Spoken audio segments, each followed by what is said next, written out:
কিভাবে ক্যানভাসে স্কেচিং করতে হয়, কিভাবে টেক্সচার পেস্ট তৈরি করতে হয়, কিভাবে পেস্ট দিয়ে কাজ করতে হয় এবং একটা স্মুথ টেক্সচার পেইন্টিং মেক করা যায়, কিভাবে টেক্সচার পেইন্টিংয়ের ওপর কালার ইউজ করতে হয়, কিভাবে কালার মিক্সিং করে কালার ইউজ করতে হয় ক্যানভাসের ওপর, তাই থাকবে আজকের ভিডিওতে। Step 1, rough sketching on canvas. আপনাদেরকে সঠিকভাবে টেক্সচার পেইন্টিং শেখানোর জন্য এখানে আমি একটা ইজি পেইন্টিং বেছে নিয়েছি। সেটি হচ্ছে গিয়ে একটা ছোট sunflower painting. For this painting প্রথমেই মাপ অনুযায়ী মাঝখানে আমি দুটো সার্কেল মেক করব, একদম মিডল পয়েন্ট অনুযায়ী। অ্যান্ড একটা চাঁদা ব্যবহার করে সার্কেলটাকে 6 পার্টসে ডিভাইড করব, যেটাকে আমি একসাথে কানেক্ট করে দিব। এই কানেক্টটা করার জন্য আমি পেন্সিল ইউজ না করে কলম ইউজ করতে বলবো, কারণ তাহলে টেক্সচার করার সময় আমরা ইজিলি বুঝতে পারবো কোথায় কোথায় আমরা দাগ দিয়েছিলাম। আমি শুধুমাত্র আজকে আপনাদের একটা ধারণা দেওয়ার চেষ্টা করব টেক্সচার সম্পর্কে, কারণ যে কোনো কিছু শিখতে গেলেই 10 বা 15 মিনিট একটা ভিডিও থেকে আপনি 100% ধারণা নিতে পারবেন না। এর জন্য প্রয়োজন হবে অনেক বেশি প্র্যাকটিস করা।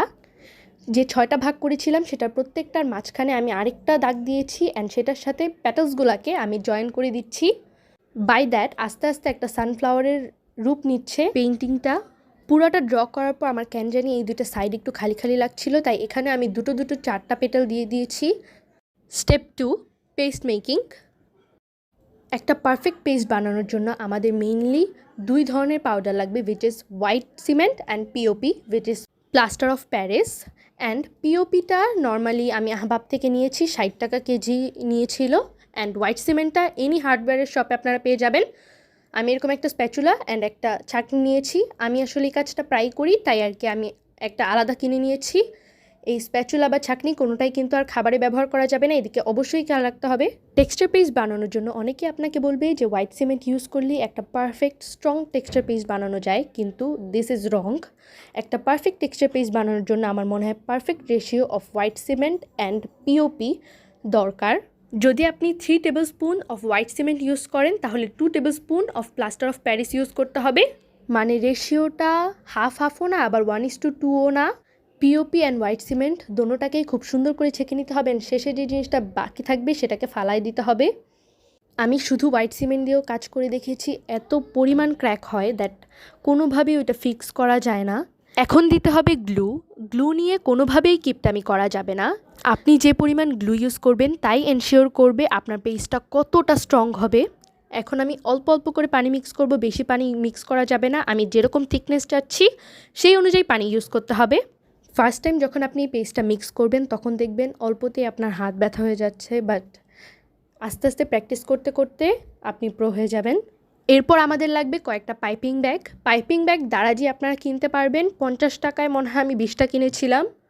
এখন সুন্দর করে পেস্টটাকে পাইপিং ব্যাগে ঢেলে নিতে হবে। পাইপিং ব্যাগটাকে আমি একটা গ্লাসের মধ্যে ফিট করে নিয়েছি যেন আমার পেস্টটাকে ঢালতে কোনো সমস্যা না হয়। এখন আমি পাইপিং ব্যাগটাকে খুলে পাইপিং ব্যাগটাকে চাপ দিয়ে সম্পূর্ণ প্রোডাক্ট একদম মুখের দিকে নিয়ে আসবো পাইপিং ব্যাগের। এখানে আমি একটা মার্কার ইউজ করতেছি কারণ আমি আর কিছু পাইনি চাপ দেওয়ার মতো। এখন আমি একটু ঝাঁকা দিয়ে পেস্টটাকে নিচে নামিয়ে নিব অ্যান্ড একটা টাইট নট টাই করে নিব। Here's how you can make a perfect cone out of just 3 ingredients. Step 3, using the paste on canvas to make the design. Here is how our cone is looking. এখন আমি একটা কেচি দিয়ে ছোট্ট একটা ছিদ্র করে নিব। It depends on how thick you want the paste to be. এখন এই কোনটা দিয়ে সুন্দর করে এভাবে পেটাল ড্র করতে হবে। এটা আসলে বলে বোঝানো সম্ভব না, তবে আপনি যদি আস্তে আস্তে দেখেন যে আমি কিভাবে করছি তাহলেই বুঝতে পারবেন। প্রথমেই একদম সোজা হবে না। এই যে এখানে যেমন আমি আপনাদের বোঝানোর জন্য ব্যাকা ব্যাকা করে দিয়েছি, আঁকা বাঁকা হয়ে গেলে প্যানিক হওয়ার কিছুই নাই। প্রথমেই একদম সোজাসুজি হবে না আমার মতো, কিন্তু আস্তে আস্তে ট্রাই করলে আপনারটাও পারফেক্ট হবে। মাঝখানের পার্টটার জন্য আমি এভাবে জাস্ট কয়েকটা ডট দিয়েছি, তাহলেই দেখবেন জিনিসটা হয়ে গিয়েছে। অ্যান্ড ব্লেন্ডিংয়ের জন্য পানি ইউজ করবেন। এটা হচ্ছে গিয়ে একটু শুকানোর পর আমি আঙ্গুলটাকে একটু ভিজিয়ে ব্লেন্ড করে দিয়েছি। জাস্ট সি কি পরিমাণ শক্ত হয়েছে জিনিসটা। Step 4, fixing the cracks. এরকম ক্র্যাক দেখা দেওয়া খুবই স্বাভাবিক। এটা ফিক্স করার জন্য যে কাজটা করতে হবে সেটা হচ্ছে গিয়ে আগের মতনই একটা পেস্ট বানায় নিতে হবে অল্প একটু। এখানে আমি একটা ভুল করেছিলাম, আমি গ্লু অ্যাড করতে ভুলে গিয়েছিলাম, তাই এটা ভালোভাবে বসতেছে না, কিন্তু গ্লু অ্যাড করলে ভালোভাবে বসবে। Still I manage make this work. 100% শুকানোর পর আমি একটা সিরিঞ্জ কাগজ বা স্যান্ড পেপার দিয়ে সুন্দর করে জিনিসটাকে স্যান্ডিং করে নিব। যে কোনো টেক্সচার পেস্ট দিয়ে করা কাজকে শুকাতে মিনিমাম 24 ঘন্টা সময় দিবেন।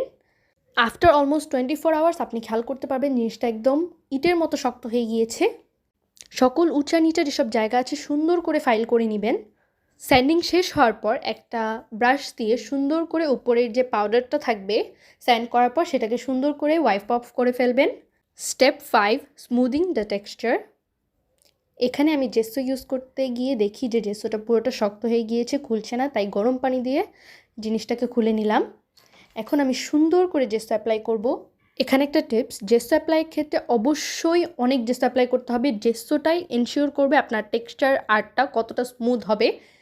আমার তো মিনিমাম গেলেও 3 থেকে 4 লেয়ার অফ জেসো অ্যাপ্লাই করতে হয়। একটু যদি উঁচু নিচু রয়েও যায় তাহলে জেসো এটাকে সমান করতে সহায়তা করবে। তাই জেসো নিয়ে কোনো ধরনের কোনো কিপটামি করা যাবে না। লেয়ার বাই লেয়ার আমি সুন্দর করে প্রত্যেকটা লিফেই জেসো অ্যাপ্লাই করে নিব। প্রথমে একটা লেয়ার দিব, তারপর ওইটা শুকাবে, আবার একটা লেয়ার দিব। এরকম মিনিমাম গেলেও 3 থেকে 4 বার করব। And I am so sorry এই ভিডিওটা দিতে এত লেট হয়ে গেল। এটা ঈদের দিন আপলোড হওয়ার কথা থাকলেও এত লেট করার জন্য খুবই সরি। বাইরের ক্যানভাসটাকেও কিন্তু সুন্দর করে জেসো করতে হবে। সাইডগুলোতে আমি সুন্দর করে জেসো অ্যাপ্লাই করে নিচ্ছি। Step 6, sanding the texture before colouring. Just have a look how smooth and perfect the textures are and কী পরিমাণ প্রিটি লাগতেছে। এখন যে লাস্ট যে উব্রো থুব্রো জায়গাগুলো আছে সেগুলো আমি সুন্দর করে ফাইল করে নিব। কোনো ধরনের কোনো রাফ এজেস যেন না থাকে অ্যান্ড কোনো ধরনের জেসোর বা টেক্সচার পেস্টের কোনো ধরনের কোনো লাম যেন না বাকি থাকে, তাই এনশিওর করবো এখন। Step 7, colour making and colouring the texture painting. সূর্যমুখীর যে ব্রাউন পার্টটা থাকে সেটার জন্য আমি ব্রাউন অ্যান্ড ব্ল্যাক কালার মিশিয়ে নিচ্ছি।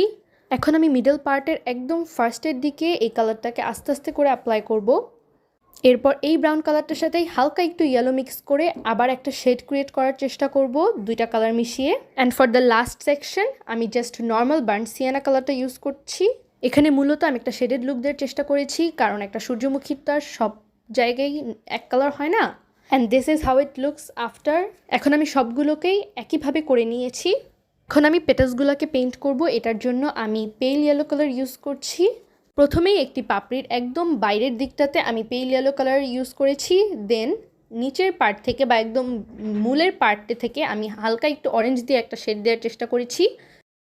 শেড দেওয়ার ক্ষেত্রে অবশ্যই খেয়াল রাখতে হবে কোন পাপড়িটা উপর দিকে আছে এবং কোন পাপড়িটা নিচের দিকে আছে। নিচের পাপড়িগুলো একটু ডার্ক হবে অ্যান্ড উপরের পাপড়িগুলো একটু লাইট টাইপের হবে, যেহেতু লাইটটা যখন পড়ে তখন নিচেরগুলো ডার্ক এবং উপরেরগুলো লাইট দেখায়। একইভাবে এই পাপড়িটাতেও সেম কাজ করছি আমি। এই পাপড়িটার দিকে একটু খেয়াল করলে বুঝতে পারবেন এই পাপড়িটা একটা পাপড়ির নিচে এবং একটা পাপড়ির উপরে রয়েছে, তাই যেই সাইডটা উপরে রয়েছে সেই সাইডটা লাইট কালার এবং যেই সাইডটা নিচে রয়েছে সেটাকে আমি একটু অরেঞ্জিশ ওয়াইপ দেওয়ার চেষ্টা করেছি এখানে। প্রথমবার একটু কঠিন লাগলেও আস্তে আস্তে ইজি লাগবে। এভাবেই আমি সবগুলো পাপড়ি পেইন্ট করে নিব। এখানে একদম কোনায় কোনায় যেন কালার যায় এটাকে এনশিওর করতে হবে। এখানে লাইট থেকে ডার্ক কালারে যেতে হবে। প্রথমবারেই যে একদম পারফেক্ট হবে এমন না, আস্তে আস্তে প্র্যাকটিস করতে করতে ঠিক হয়ে যাবে। এখন আমি ব্যাকগ্রাউন্ড কালারটা মেক করব। এখানে আমি অরেঞ্জের সাথে একটা ব্লুইশ পার্পলিশ টোনে একটা কালার মেক করতে চাচ্ছিলাম লাইট দেখে, তাই আর কি আমি প্রথমেই নিয়েছি অনেকগুলো হোয়াইট কালার অ্যান্ড হালকা টিন্ট অফ ব্লু দিব এখানে অ্যান্ড অল্প একটু পার্পল ইউজ করব অ্যান্ড এটাকে সুন্দর করে মিক্স করে নিব। মিক্স করার ক্ষেত্রে একটা প্যালেট টাইপ দিয়ে মিক্স করছি যেন সুন্দর করে ইভেনলি পেইন্টটাকে মিক্স করা যায়। পেইন্ট মিক্স করার জন্য প্যালেট নাইফের বিকল্প নেই। এখন আমি কালারটাকে আস্তে আস্তে অ্যাপ্লাই করছি। প্রথমে চিন্তা করেছিলাম যে আমি এখানেও একটা শেডেড বা এরকম কিছু করব, বাট তারপর মনে হলো যে যেহেতু এই ভিডিওটা বিগিনার্সদের জন্য তাই ইজি কিছু করা উচিত। এখন একদম কেয়ারফুলি প্রত্যেকটা কোণায় সুন্দর করে পেইন্ট অ্যাপ্লাই করব। অনেস্টলি প্রথমবার করলে যে আমার মতো এরকম শেড দিতে হবে পাপড়িতে এরকম কোনোই কথা নেই। আপনার যেমন ইচ্ছা ঠিক যেমনভাবেই করতে পারেন, জাস্ট অরেঞ্জ বা ইয়েলো কালার ইউজ করতে পারেন। আর্ট হচ্ছে এমন একটা জিনিস যেটা যে যার ইচ্ছা তার খুশি মতো করতে পারে। প্রথমবারেই যে একদম পারফেক্ট হতে হবে এরকম কোনো কথা নেই। আমরা অলমোস্ট পেইন্টিংটার একদম শেষে এসে পড়েছি। Step 8, varnishing the painting. এটা টেক্সচার পেইন্টিংয়ের লাস্ট স্টেপ। যে কোনো পেইন্টিংই কতটা সুন্দর হবে সেটা ডিপেন্ড করে আপনি কি ভার্নিশ এবং কিভাবে ভার্নিশ ইউজ করছেন। এখানে আমি মন্টমার্টে অ্যাক্রিলিক গ্লসটা ইউজ করছি, কিন্তু আমি সব আর্টিস্টদেরই দেখতাম যে তারা এই গ্লসটা ইউজ করে, কিন্তু আমি অনেক হোপ নিয়ে এটা কেনার পরেও আমার এটা একদমই ভালো লাগেনি। এটার মধ্যে হালকা একটা গ্লো আসে, বাট আমি যে ভার্নিশটা আগে ইউজ করতাম সেটা তার অনেক বেশি ভালো গ্লো আসতো। ওইটা দিলে এমন একটা ইলিউশন ক্রিয়েট হইতো যে মনে হয় আমি রেজিন ইউজ করেছি। এত গ্লোই অ্যান্ড এত সুন্দরভাবে এনহ্যান্স হইতো কালারটা। এখন যেহেতু কিনেছি তাই আর ফেলে তো দিতে পারবো না, তাই আর কি ব্যবহার করছি। এখানে অনেকগুলো ইউজ করেছি আমি, যেন একদম সুন্দর একটা গ্লো আসে। আমি সামনে বলবো যে আমি কোন ভার্নিশটা ইউজ করতাম। সুন্দর করে এখন পুরো পেইন্টিংটাতেই ভার্নিশ অ্যাপ্লাই করে নিব, সাইডগুলো সহ। Just have a look how pretty this looks. আমি যেই ভার্নিশটা ইউজ করতাম সেটা হচ্ছে মন্টমার্টে গ্লস অ্যাক্রিলিক ভার্নিশ। এই ভার্নিশটা খুবই ভালো, you can buy it without any hesitation.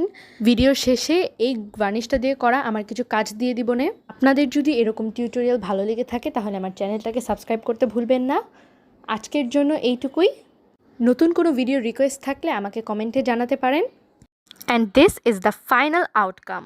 আমার এত কষ্টের ফলস্বরূপ আপনারা এই ভিডিওটাকে লাইক করতে কিন্তু ভুলবেন না। এখনও এই ভার্নিশটি দিয়ে করা আমার টোট ব্যাগটাতে কি সুন্দর গ্লো আছে। আজকের জন্য এইটুকুই। আল্লাহ হাফেজ।